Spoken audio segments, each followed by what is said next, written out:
আমি আজকে রান্না করব আলু দিয়ে মাংসের ঝোল। এই মাংসগুলো ধুয়ে নিচ্ছি। মাংস ধোয়া হয়ে গেছে, তুলে নিচ্ছি। এবার কড়াইতে তেল দিয়ে দিচ্ছি।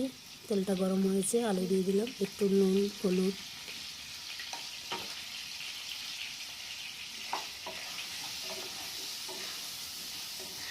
আলু ভাজা হয়ে গেছে, আলুটা তুলে নিলাম। এবার মশলা করতে চলে গেলাম। কাঁচা লঙ্কা, শুকনো লঙ্কা, জিরে আমি একসাথে পেস্ট করে নিয়েছি। তারপরে আবার আমি দিয়ে দিয়েছি পেঁয়াজ, রসুন, আদা, এগুলো আমি মিক্সিতে পেস্ট করে নিয়েছি।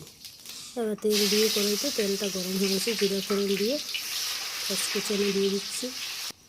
পেঁয়াজটা যখন একটু ভাজা ভাজা হয়ে এসছে তখন আমি যে মশলাটা করে রেখেছি পেঁয়াজ, রসুন, আদা, লঙ্কা, এগুলো দিয়ে কষিয়ে নিচ্ছি। হলুদ গুঁড়ো দিয়ে দিচ্ছি।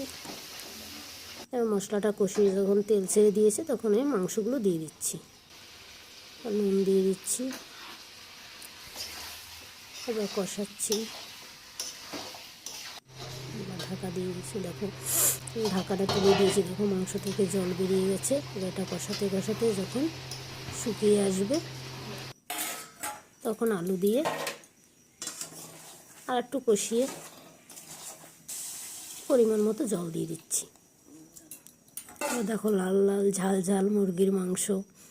তোমাদের যদি ভালো লাগে খেতে তাহলে তোমরাও করে খেতে পারবে। মশলা দিয়ে দিয়েছি, গরম মশলা। মাংস রেডি।